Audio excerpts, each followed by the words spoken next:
Hey everyone, welcome to Bytesector. Today we're going to be looking at an awesome card from Asus. And while older by today's standards, the RX 5700 XT ROG Strix from Asus is still a killer card.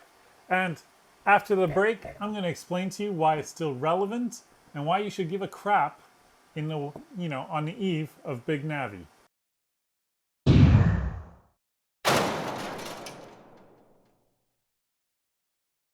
Before we dive in to the 5700 XT, I'd kind of like to take a quick moment to talk about 1440p gaming. And is it really relevant, in the aftermath of the RTX 30 series, which really pushes the 4K 60 FPS, plan? I'm only going to go into this once, and I'm going to do it very briefly. Gamers use 1440p. I have two 1440p ultra-wide monitors instead of two 4Ks or three 4Ks. I have a 1080p.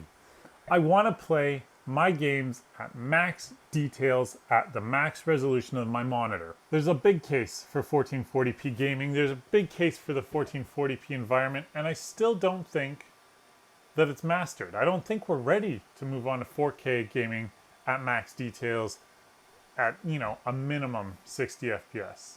Without further ado, let's take a look at the 5700 XT.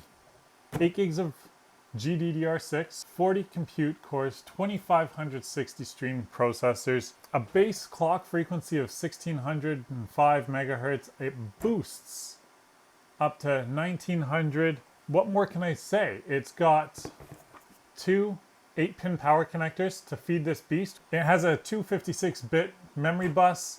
It does 448 gigabytes a second of memory bandwidth. Asus has built a beast of a card. I remember talking about this in my unboxing. It weighs a crap ton.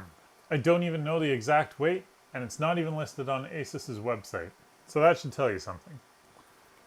This graphics card, the ROG Strix RX 5700 XT, comes with a 2.7 slot high cooler. It comes with a very solid backplate. It comes with Aura sync lighting all along the top and along the sides. By default, it glows red. I haven't bothered to customize it. It comes with 3 display ports and a single HDMI port. The HDMI presumably is because it's a VR-ready graphics card. The one notable thing that I wish AMD did that NVIDIA does is they include a Type-C USB port on their graphics cards. It comes with a beautiful black PCB that, I can only say Asus is known for, having very nice PCB colors and quality. This card is a premium card. It costs premium money. It's priced at over 600 Canadian dollars, which, if you think about it, that's insane. But when we take a look at our benchmarks, I think I'm going to make a pretty solid case for this card. Looking back at the physical attributes, you'll notice the fans. There are 3 fans. They're interesting because Asus calls these the axial fans, or axial tech. One of the cool things about them, which I haven't seen on too many fans and graphics cards, is the fan blades are actually connected by a solid ring. The axial fans are supposed to better direct the air down into the heatsink rather than quickly dispersing it and having it float out the sides and come out without, and this sounds crazy, but it actually does make a difference, without penetrating right down to the base plate of the heatsink before dissipating. Other things about this graphics card, you can turn the LED, there's a little dip switch here, a little button here, which allows you to turn the Aura Sync LEDs on and off. There's a performance and a quiet mode on this card, true to the gaming pedigree that ROG brings. They give you a choice. Do you want a quiet graphics card that sacrifices a little bit of performance? Or do you care about maxing out the performance of the card and sacrificing a bit of your oral, peace of mind? We have a beautiful ROG logo here. It is Strix, like I said. Asus does a really nice job putting a PCI Express connector cover on the connector so that you don't damage the fingers before you put it in your motherboard. Other than that, it's an awesome card. All I can say is let's take a look at the benchmarks because they're going to speak for themselves. So first up, we did a 3D Mark 10 test, Firestrike Ultra. We left at default settings. We're only talking combined score here.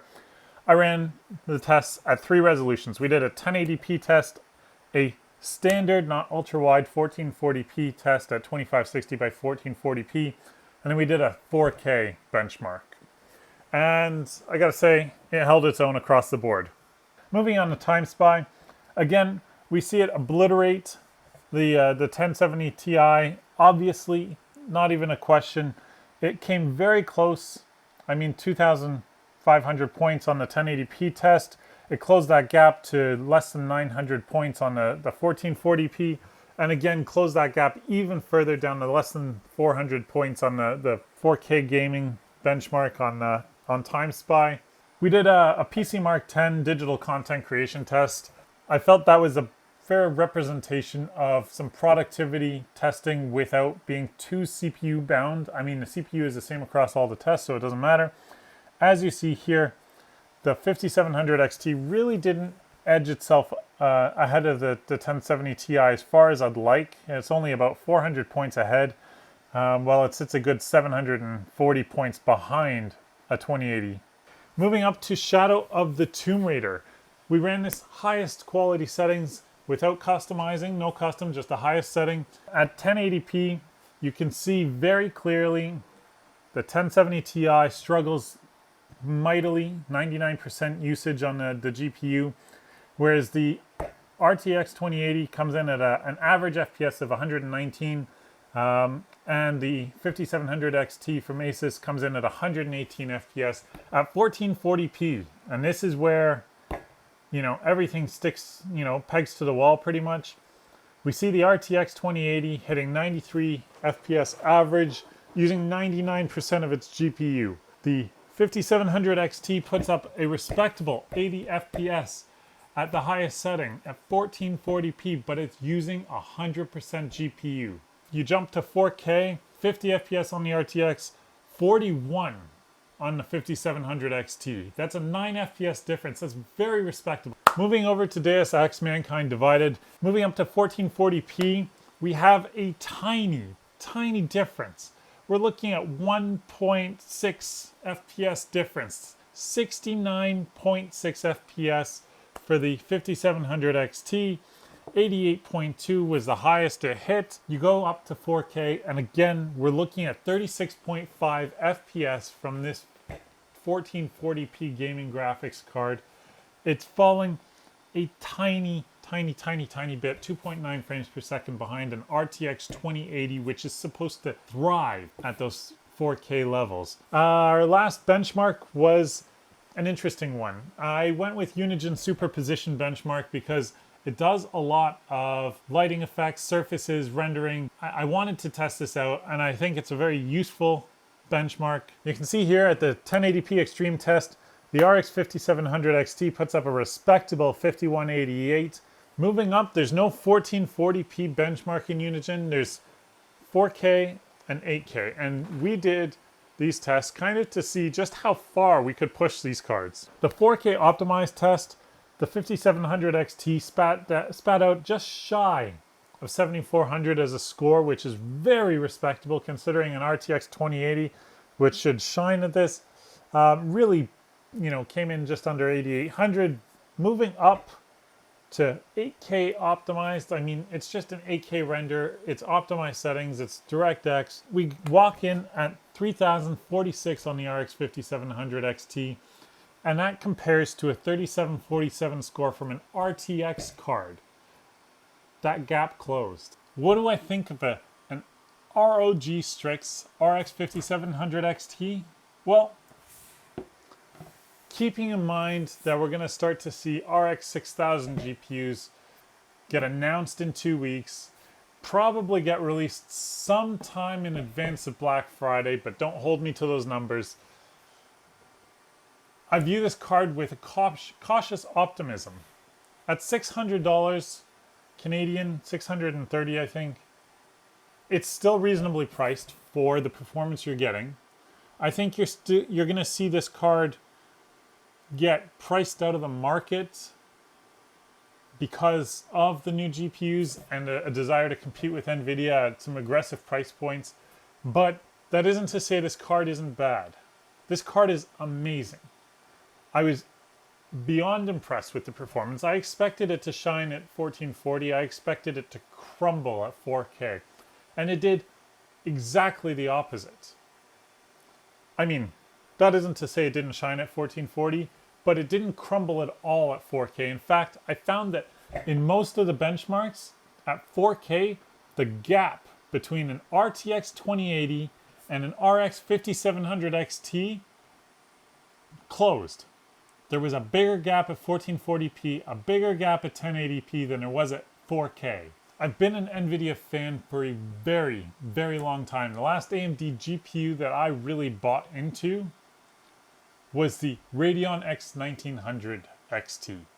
And that goes back a very, very long way. The 5700 XT gives me hope. It renews my confidence in AMD. I mean, up until this point, I have been a solid Team Green fan. Team Red hasn't even, blipped onto my radar, really. But now it has. Because this card gives me promise for the next generation, and the next generation. It looks like AMD is back on track, and this was just kind of the first foray, the first generation of the Navi architecture of RDNA, Radeon DNA architecture. And that is some powerful stuff. So if you're looking for a solid 1440p graphics card that has some longevity, you don't care about ray tracing because at this point it's still fairly niche, look at an RX 5700 XT. Overall, this earns a solid recommendation from us. It's got 8 gigs of GDDR6, which is still relevant in this day and age. It's got 4 display outputs, HDMI, 3 display ports. You can turn the lighting on, you can customize it, you can turn it off, you can have a performance mode, a quiet mode. It's got a beefy heatsink. It's never gonna, you're never gonna overheat this thing. Anyways, guys, you have a great day. We'll see you all next time. I can't wait to bring you more graphics card reviews because this stuff gets me excited. Ciao. Thanks for watching today's video. If you didn't like it, you know what to do. Give us a thumbs down. Leave us a comment below letting us know what we can improve for next time. But if you did like it, give us a thumbs up. Hit the subscribe button. Don't forget to hit the bell beside it so that you get notified the next time we post a video.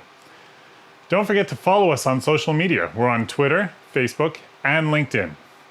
Have a great day, and we'll see you all next time.